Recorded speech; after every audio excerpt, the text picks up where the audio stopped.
la ciudad de Rosario, enormes buques entran y salen día y noche sin descanso, debido a que allí se encuentra uno de los mayores centros de comercialización de granos del mundo, disputando cabeza a cabeza el primer puesto con la poderosa Chicago. Pero lo que verdaderamente distingue a esta ciudad es un barrio exclusivo donde los hombres acceden a los servicios de mujeres provenientes de diversas partes del mundo. Y por otro lado, el crimen organizado que amenaza el orden y desvela a las fuerzas policíacas. Estos grupos, también conocidos como la mafia, parecen una versión sudamericana de las bandas gangsteriles de Chicago.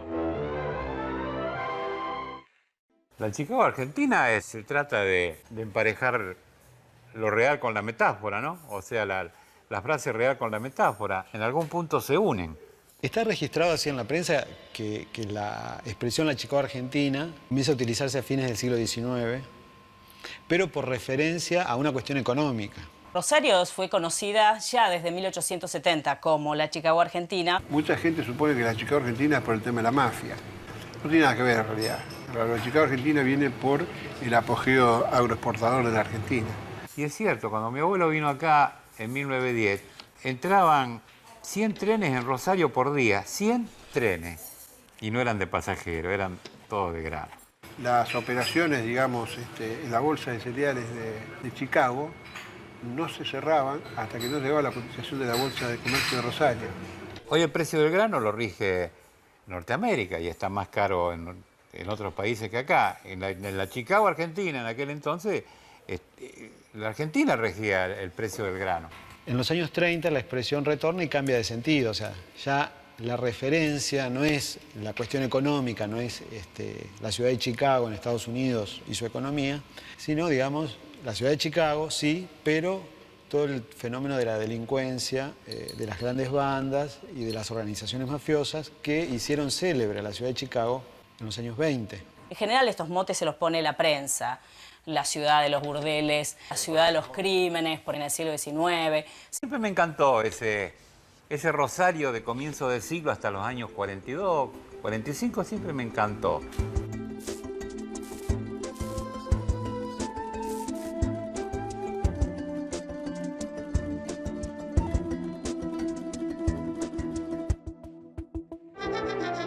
A lo largo de no más de 10 cuadras, en un barrio denominado Pichincha, se concentran un sinfín de casas de tolerancia, donde se reúne al más diverso conjunto de mujeres provenientes de remotas ciudades aliende de los mares, como París, Varsovia o Moscú.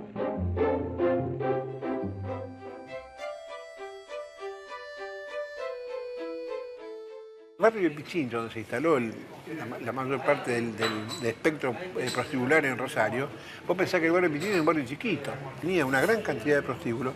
Lo que pasa es que además de los prostíbulos, era toda una parafernalia, porque alrededor de los prostíbulos estaba, al lado había una parrilla, o un bar, o un tiro al blanco, o un burlesco. Pichincha, el barrio, que para nosotros ya era algo vedado ir allá, porque estaban en las casas de los prostíbulos, ¿no? Y para nosotros la recomendación de nuestras madres. Yo vivía en Avenida Francia y Rioja, o sea que vivía a 3 cuadras de Pichincha. Por eso me gustó después investigar Pichincha a mí, porque era tan prohibido, tan vedado era. La prostitución era epocalmente considerada una especie de mal social o mal necesario que había que tolerar por esta enorme cantidad de hombres que circulaba por la ciudad, solteros, casados, etcétera, sin familia, que eran pensados en términos de una suerte de líbido que había que tratar de frenar para evitar que se difuminaran, ¿no es cierto?, las enfermedades sexuales sobre el cuerpo social. ¿Por qué se instalaron los prostíbulos en Pichincha? Era un asunto que se pensaba en términos de higiene pública, ¿no? No se puede pensar el asunto de la prostitución por afuera de esto. O sea, parece en el mismo sentido que se discutía cuestiones como cementerios, vacunación, control del espacio público, letrinas.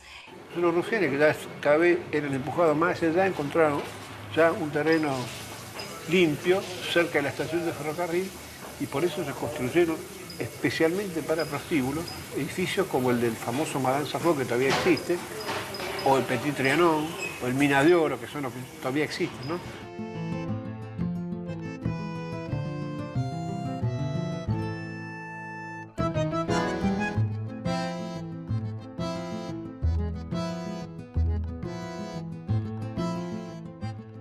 Rosario tiene una arquitectura de burdeles que no tienen otras ciudades que también tienen sistema de prostitución reglamentada. Todas las casas que quedaron hoy como restos del pasado prostibulario fueron construidas ex profeso.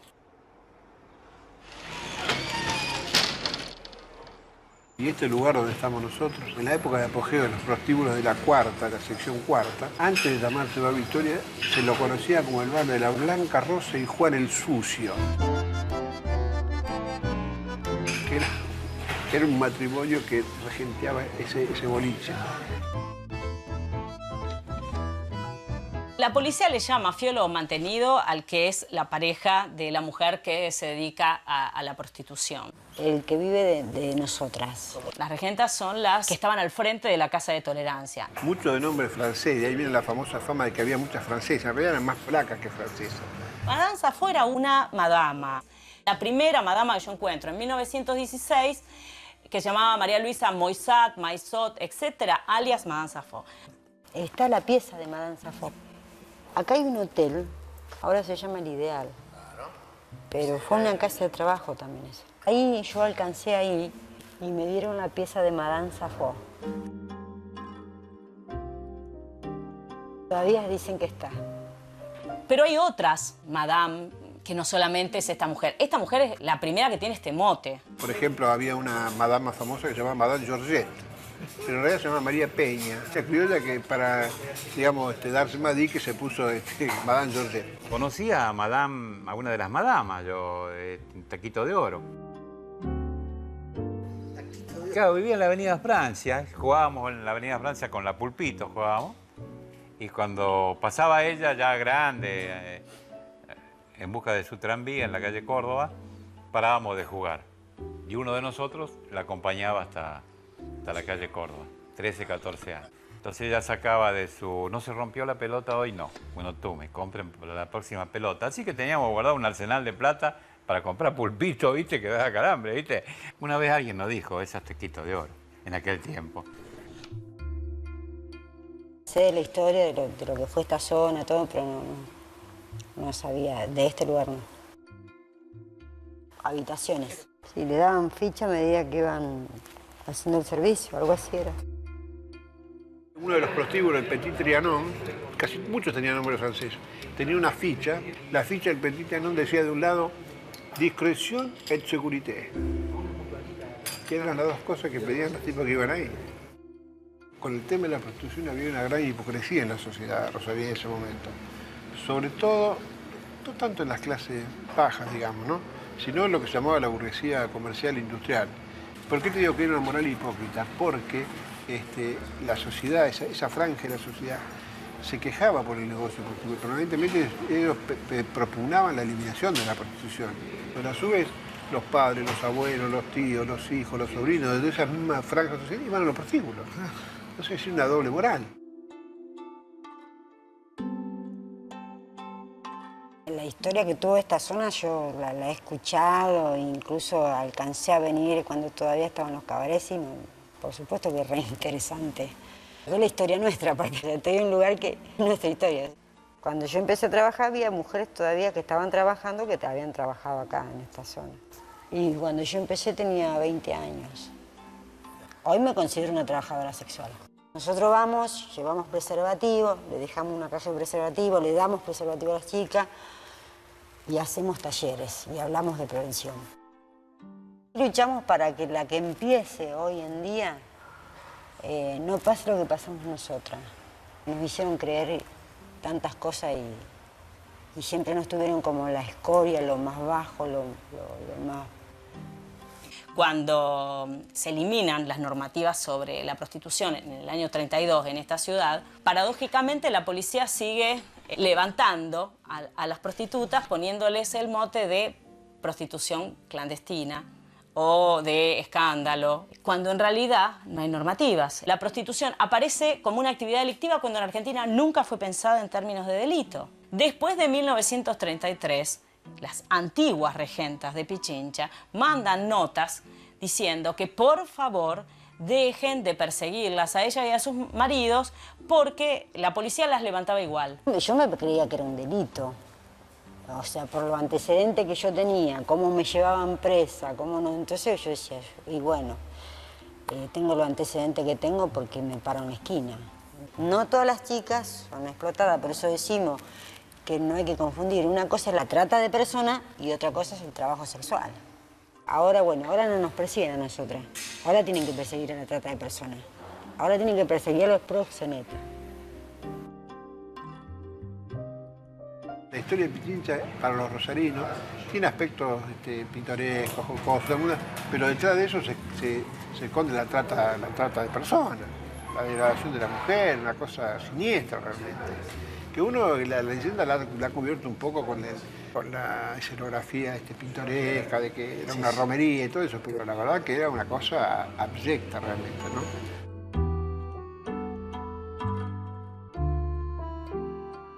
Los judíos polacos crearon en 1905 la Sociedad Varsovia. Se separan dos las Varsovia. Una queda como Sumir, la otra se llama Sociedad Ashkenazum. Tenían la fachada de sociedades de socorros mutuos, como la Asociación Española, la Unión de Benevolencia, para así, bajo la fachada de una asociación de socorros mutuos, poder instalar una sociedad que se dedicara al negocio prostibulario. El poderío económico que tenía la Suimiga. Se calcula que llegó a tener, dicen algunas investigaciones, que llegó a tener 4.000 prostíbulos en todo el país. Los rufianes judíos eran repudiados por la colectividad. No podían concurrir al culto. No eran enterrados en el cementerio de la colectividad. Entonces, ¿qué hicieron los judíos?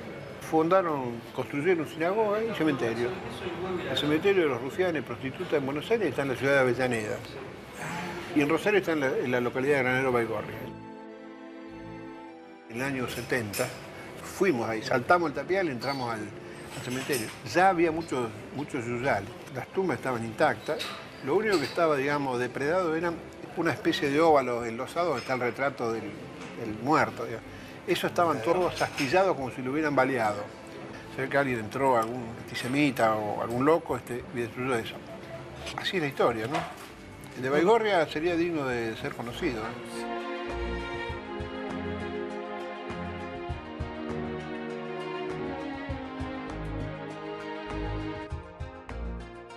En la trilogía de la trata de blancas, Julio Alzogaray publica la lista de todos los socios de la Migdal. Bueno, de todos esos socios, muy pocos son los que están hoy enterrados en el cementerio hebreo de Granadero Baigorria. Si ese enclave funciona, es por la nutrida concurrencia de cientos de marineros que bajan de los buques amarrados en el puerto de Rosario. De eso pasaron 60 años, 70 años pasaron de eso. Ya. En el 87 empecé a navegar en los barcos. Aprendí un oficio que era el de marinero. Casi todas las ciudades portuarias tienen barrios prostibularios. Valparaíso, Montevideo, Nueva Orleans, Marsella, Ámsterdam, Shanghái. Las travesías interoceánicas duraban casi a veces un mes. A veces más también. Esa era parte de la clientela cautiva de los prostíbulos rosarinos, los marineros. Lo primero que hacía era ir a ver las chicas que fuman. Encima le hacía creer que te quería. En Europa era totalmente distinto. En Alemania tenían los garages que le llamaban, que creo que no están más ahora, ¿viste? Los garages eran atrás de la iglesia, un garaje así como que si fueran garajes de auto, Hamburgo. Pero mundo, ¿eh? Blanca, rubia, morena, una cuadra entera de garajes que le llamaban. 1000, de decirte 1000 mujeres. Si vos lees los diarios de la época, en 1900 hasta 1920, la llegada de barcos y vapores a Rosario era permanente. Todos los días llegaba 1, 2, 3. Cada barco traía 50, 100, 80 tripulantes. Se quedaban una semana, 15 días acá, era cliente fijo de todos los días. Yo, la verdad que de ese entonces no te puedo decir prácticamente nada porque yo no viví ese tiempo, ¿viste? La miseria me hizo... Mi padre me dijo, si no querés estudiar, bueno, dedicate a trabajar entonces. Mi padre navegaba.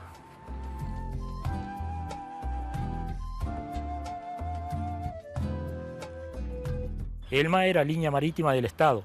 Era lo que tenían Todos estos barcos, ¿viste? Eran barcos cerealeros, containeros, frigoríficos, toda esa clase de barcos tenía. De la Marina Mercante, claro. Yo, sí, allá creo que Perón la crió, me parece, a la Marina Mercante. ¿Sabés cuántos barcos tenía Elma cuando Menem lo hizo pelota? 74 barcos tenía Elma. Y tuvo 2 años para acabarlo. No solamente eso, que las líneas de carga eran de Elma, eran del Estado argentino. Eso no existe más nada. Si Elma tenía línea, costa este Estados Unidos, Pacífico, Japón, en costa este Estados Unidos, Nueva York, tenía muelle propio Elma. Muelle como si fuera este muelle de Elma. Entonces vienen los barcos de Elma solamente. En Hamburgo tenía muelle propio Elma. Vendieron todo. Y no, este barco navega. Ahora no hacemos nada, cuidamos nomás. Nada, solamente cuidando. Cuidar que haya gente. En realidad tenemos que hacer más, ¿viste? Pero somos 2 nomás. Y acá, ¿qué hacemos? Cuidamos, ¿viste? Cuidamos, prendemos las luces de tardecita y de mañana las apagamos. Las pocas luces que hay. A mí, yo siempre dije que la libreta la saqué para navegar. Pero desgraciadamente me agarró acá y ya ahora ya navegar no voy a navegar, si ya me acostumbré a quedarme acá y ya.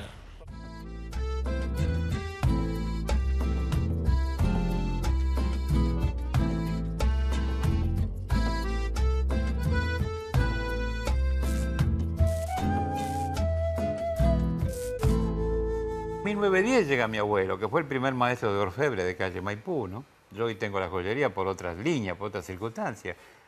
Nunca me imaginé que iba a tener una joyería, siendo mi abuelo el primer orfebre que existió en calle Maipú, ¿no? Calle Maipú era calle La Aduana. Cuando venían los barcos, ahí era el primer lugar donde dormía la mercadería. Era el lugar cantado, ¿no? Para que estuviera, ¿no? Y aparte una concepción dinámica de lo que es el comercio, ¿no? Me bajo, pago el impuesto y estoy ahí, y ya lo vendo, ¿no? Yo me siento narrador, sí, no me siento comerciante, no. Ojalá dominara el comercio como creo que domino la escritura. Pasa rápido el tiempo acá, dije yo la primera vez que caí en Cana, le pregunté a un preso viejo, le dije. Y me dice, mirá, dice, no te olvides nunca de esto, dice, los días, dice, son insufribles, no pasan nunca. Los años pasan volando.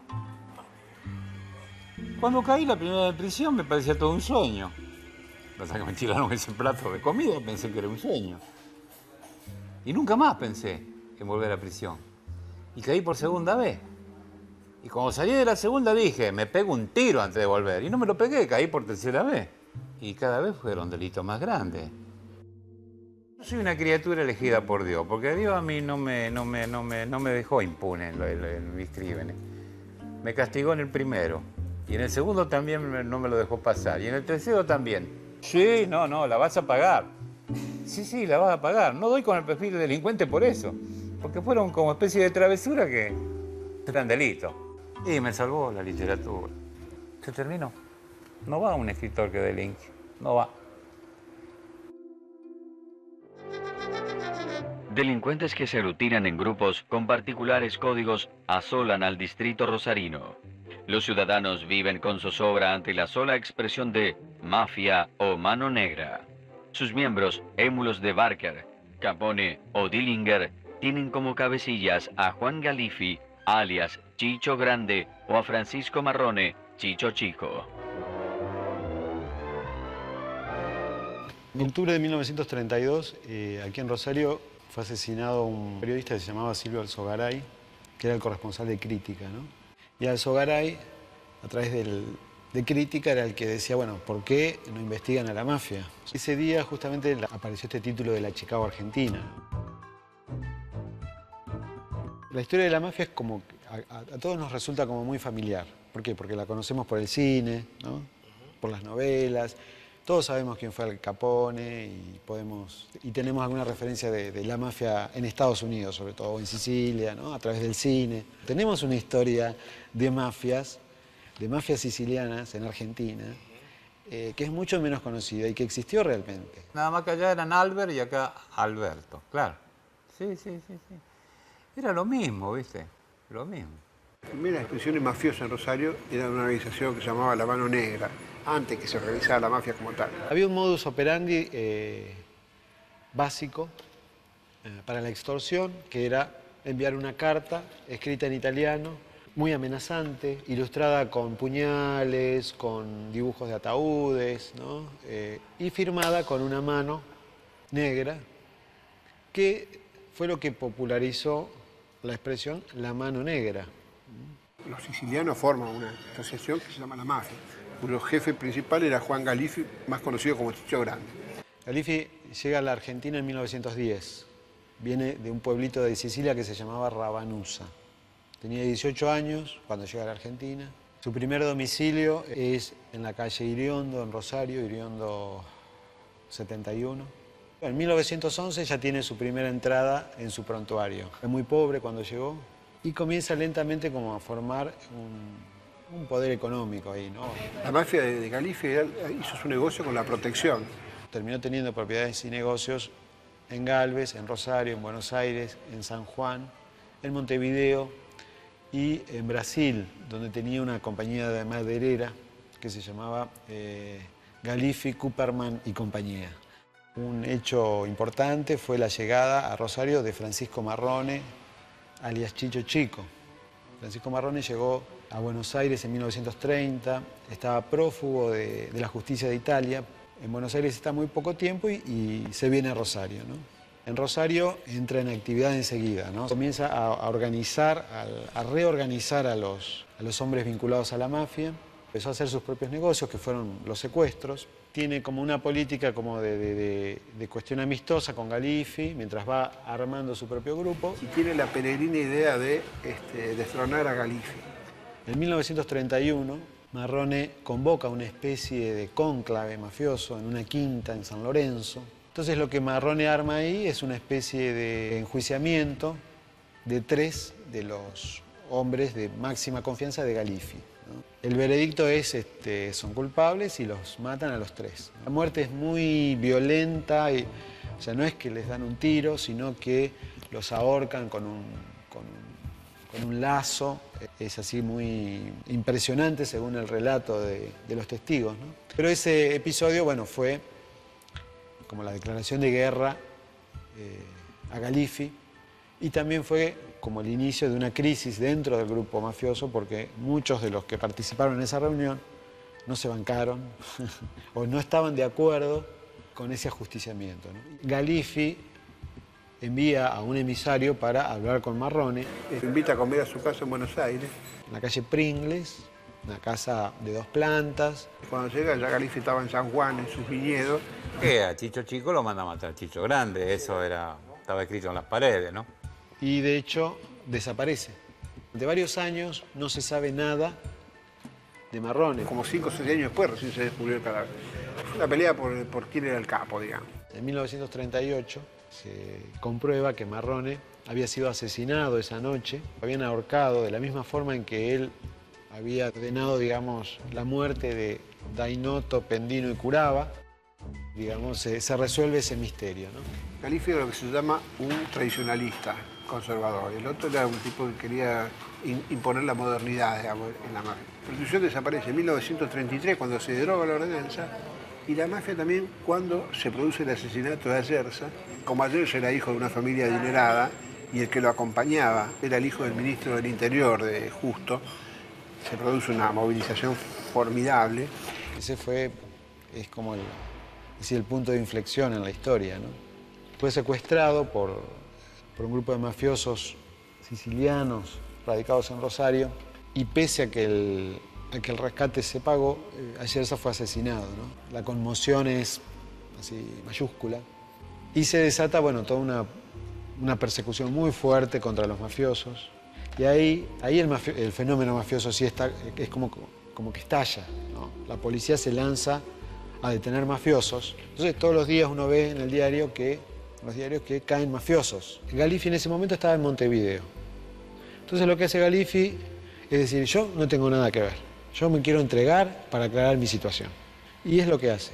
Ahí comienza todo un largo proceso judicial y paradójicamente termina expulsado de la Argentina, termina deportado por un delito que no cometió, digamos, ¿no? Le sueltan la mano. Queda señalado como el mafioso. La gran mayoría de las personas que fueron acusadas de ser mafiosas eran muy pobres. Varios de los mafiosos terminaron en Ushuaia. Hoy cuando vemos la historia de Bonnie and Clyde, de Scarface, de Dillinger, de Al Capone, de todos ellos, ¿no? El día de San Valentín mueren cerca de 7, 8, 9 delincuentes, y esos 7, 8 delincuentes eran jefes, eran capos, tenían banda atrás de ellos.